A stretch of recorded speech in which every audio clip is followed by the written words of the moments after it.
the aspiration for expansion. In the shadowed halls of Gorilist, the most formidable nation among the seven, a silent race of arms had begun. The leaders of this evolved civilization, much like their human predecessors, harbored ambitions of territorial expansion. Despite their advancements in culture, knowledge, and governance, the primal instincts that once drove their ancestors had not been fully extinguished. The thought of expanding their dominion kindled a pursuit marked by the clandestine buildup of modern weaponry, a pursuit both calculated and restrained, shaped by centuries of evolution and the wisdom gleaned from ancient texts. Unlike their human predecessors, however, the creatures of this world had developed a nuanced understanding of power. They were acutely aware of the dangers posed by unchecked ambition and the catastrophic consequences that could arise from the reckless use of advanced technology. Thus, while they meticulously assembled a robust army equipped with state-of-the-art weaponry, they exhibited a peculiar restraint, a reluctance to employ these modern armaments. Instead, they stockpiled these weapons, preserving them for an uncertain future, guided by a cautious approach that mirrored their ancestral instincts. The quintessential tools of their ancestors, the axe and the machete, remained their favorite instruments.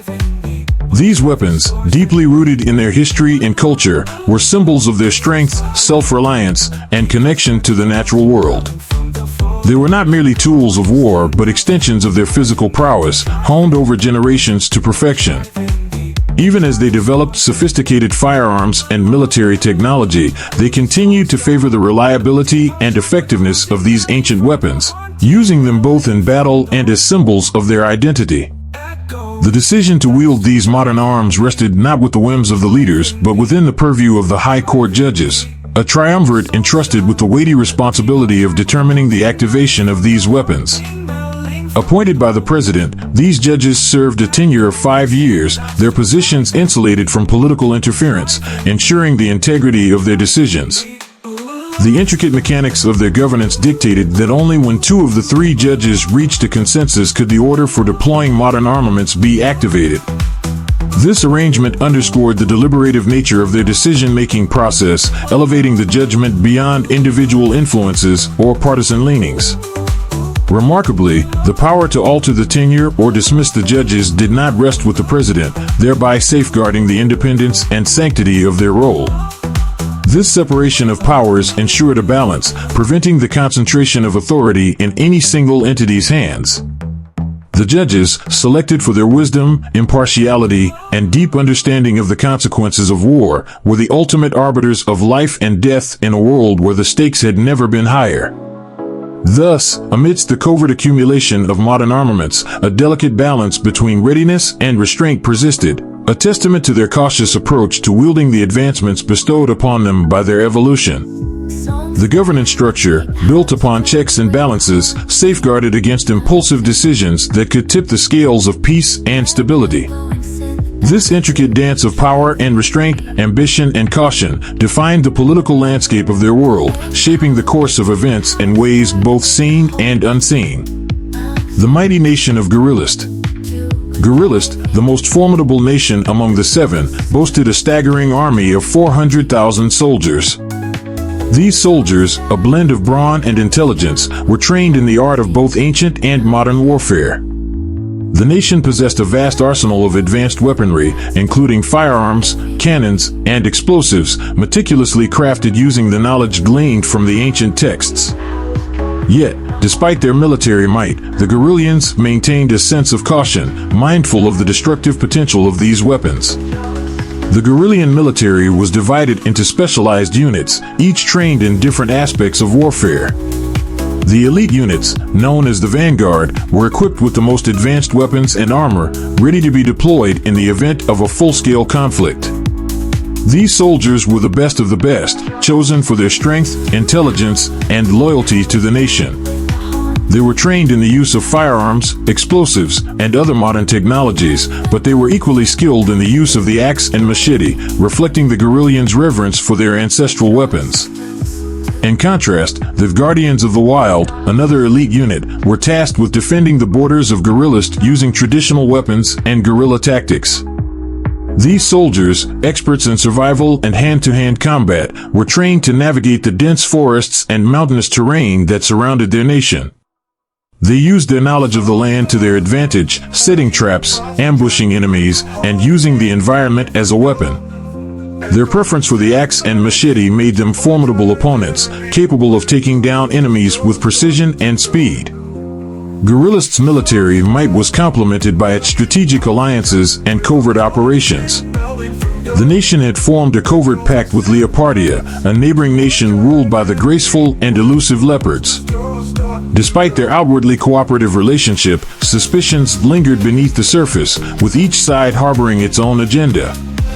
For Leopardia, aligning with Guerillist offered a semblance of protection against external threats, while Guerillist gained a valuable ally in its quest for regional dominance. The two nations shared intelligence, conducted joint military exercises, and coordinated their efforts in the face of common threats. However, Guerillist's territorial ambitions did not go unnoticed. In response to Guerillist's expansionist aspirations, an alliance was forged between Tajera and Leoniais, two powerful nations that had once been bitter rivals. This alliance represented a formidable force, combining the military prowess of two proud nations. Tajera, known for its engineering and technological advancements, brought to the table a wealth of knowledge and resources that complemented Leoniai's strength and strategic acumen. Together, they stood as a bulwark against Guerillist's expansionist ambitions, determined to uphold their sovereignty and protect their territories from encroachment. Tajera and Leoniais, recognizing the threat posed by Guerillist, set aside their differences to confront the looming danger.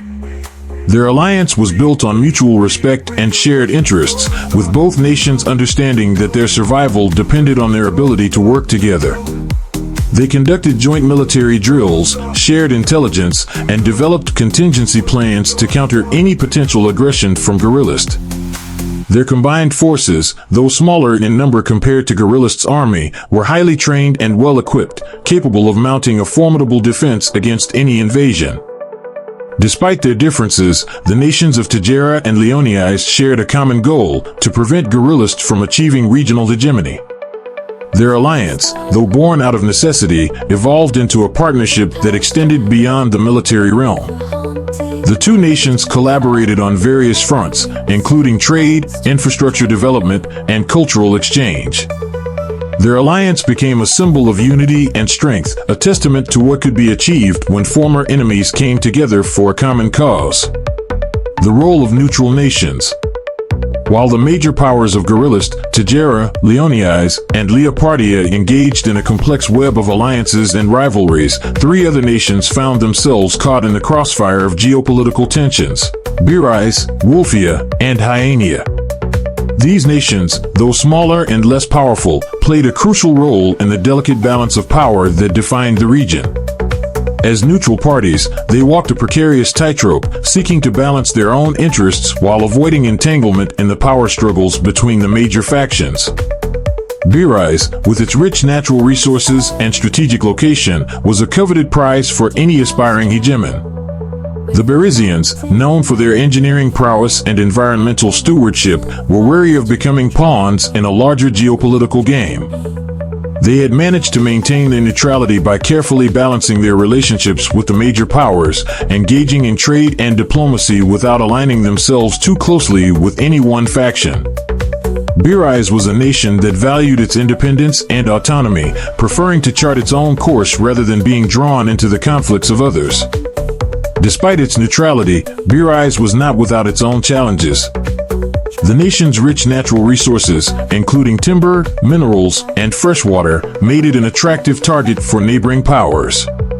To protect their interests, the Berisians had invested heavily in defense, building a network of fortifications along their borders and training a well-equipped militia capable of repelling any potential invaders. They also engaged in diplomacy, forging agreements with neighboring nations to ensure their security and stability. Wolfia, though smaller in size, possessed its own unique strengths and vulnerabilities. The Wolfians, known for their strategic minds and military precision, were skilled in the art of warfare. They had developed a highly disciplined and well-organized military, capable of defending their territory against any threat. However, Wolfia's small size and limited resources made it difficult for the nation to sustain prolonged conflicts. As a result, the Wolfians focused on diplomacy and intelligence gathering, using their knowledge of the geopolitical landscape to navigate the complexities of regional politics. Hyaenia, governed by the cunning and resourceful hyenas, was a nation that thrived on trade and commerce. The Hyenian merchants were known for their shrewdness and ability to strike profitable deals, making Hyaenia a hub of economic activity in the region. Despite their focus on trade, the Hyenians were not without their own military capabilities. They maintained a small but effective navy, capable of protecting their shipping lanes and deterring potential aggressors. Hyenia's strategic location along major trade routes gave it leverage in regional politics, allowing the nation to influence the balance of power without directly engaging in conflicts. The leaders of Birais, Wolfia, and Hyaenia understood the importance of maintaining their neutrality in a region dominated by larger powers. They engaged in diplomacy, trade, and cultural exchange, seeking to build relationships that would protect their interests and ensure their survival. However, they were also acutely aware of the looming threat posed by Guerrillists' expansionist ambitions. The specter of Guerrillists' dominance cast a shadow over their future prospects, forcing them to consider the possibility of aligning with one of the major factions if their neutrality was threatened. The struggle for dominance. As tensions escalated and alliances shifted, the fate of the continent hung in the balance. The intricate dance of power politics played out on the world stage, with each nation maneuvering to protect its interests and achieve its goals. The struggle for dominance was far from over, and the stakes could not have been higher. With each passing day, new challenges and obstacles emerged, testing the resolve and resilience of all those caught in its grip. For Guerrillist, the path to regional hegemony was fraught with challenges. The nation's leaders, though confident in their military might, were mindful of the consequences of overreach. The alliances formed by Tajera and Leoniais, coupled with the covert pact with Leopardia, created a complex web of relationships that required careful navigation. Guerrillists' leaders understood that any move toward expansion would be met with resistance, and they carefully weighed their options, seeking to avoid a full-scale conflict that could destabilize the region. Tajera and Leoniais, meanwhile, continued to strengthen their alliance, preparing for the possibility of war. They conducted joint military exercises, tested new weapons and tactics, and fortified their borders. The leaders of both nations were acutely aware of the threat posed by Guerrillist, and they were determined to stand united in the face of aggression. However, they also recognized the importance of diplomacy and sought to resolve conflicts through negotiation whenever possible. Leopardia, for its part, maintained its delicate balance between cooperation and suspicion with Guerrillist. The nation's leaders were pragmatic, understanding that their alliance with Guerrillist offered protection, but also recognizing the risks involved in aligning with such a powerful and ambitious neighbor. Leopardia's leaders engaged in a careful dance of diplomacy, seeking to extract as much benefit as possible from the alliance while avoiding being drawn into conflicts that could threaten their sovereignty. Birais, Wolfia, and Hyaenia, though officially neutral, could not escape the influence of the major powers. They found themselves caught in the crossfire of geopolitical rivalries, forced to navigate the complexities of regional politics while protecting their own interests. The leaders of these nations engaged in diplomacy, trade, and intelligence gathering, seeking to build alliances and relationships that would ensure their survival in a rapidly changing world. The struggle for dominance in this evolved civilization was a complex and multifaceted conflict, with each nation pursuing its own goals and strategies. The balance of power was constantly shifting, with alliances forming and dissolving, new threats emerging, and old rivalries resurfacing. The leaders of these nations were engaged in a high-stakes game of brinkmanship, where the slightest misstep could lead to disaster. The role of the High Court judges. Amidst the swirling currents of conflict and intrigue, the High Court judges played a crucial role in maintaining the delicate balance of power. These judges, appointed by the president but insulated from political interference, held the authority to decide when and if modern armaments could be deployed. Their role was not only to interpret the law, but also to weigh the moral and ethical implications of their decisions. The judges were chosen for their wisdom, impartiality, and deep understanding of the consequences of war. They were respected figures in society, entrusted with the responsibility of ensuring that the use of advanced weaponry was justified and necessary. Their decisions were not taken lightly, and they were expected to consider the long-term impact of their actions on both their nation and the region as a whole. The process by which the judges reached a decision was rigorous and deliberative. When a request for the deployment of modern armaments was brought before them, the judges would convene to review the evidence, hear arguments from all sides, and engage in lengthy discussions. They would consider not only the immediate threat, but also the potential consequences of their decision on the stability of the region and the lives of the citizens. The requirement that 2 of the 3 judges reach a consensus before any action could be taken was a safeguard against impulsive or reckless decisions. It ensured that any decision to use modern armaments was made with careful consideration and broad support. The judges were expected to act in the best interest of the nation and the region, setting aside personal biases and political pressures. The judges' independence was further protected by the fact that their tenure could not be altered or terminated by the president. This separation of powers was a key feature of the governance structure, ensuring that the judges could make decisions free from external influence. The judges were answerable only to the law and to their conscience, and they were expected to uphold the highest standards of integrity and impartiality. The future uncertain. As the nations of Gorilist, Tagera, Leonias, Leopardia, Birais, Wolfia, and Hyaenia continued to navigate the complexities of regional politics, the future remained uncertain. The balance of power was fragile, and the potential for conflict loomed large. The decisions made by the leaders and the high court judges would shape the course of events in the years to come, determining whether the region would move toward peace and stability or descend into chaos and war. The struggle for dominance was far from over, and the stakes could not have been higher. The fate of nations hung in the balance, with each decision, each alliance, and each act of diplomacy carrying the potential to alter the course of history. The leaders of this evolved civilization were engaged in a high-stakes game of brinkmanship, where the future of their world depended on their ability to navigate the complex and ever-changing landscape of power politics.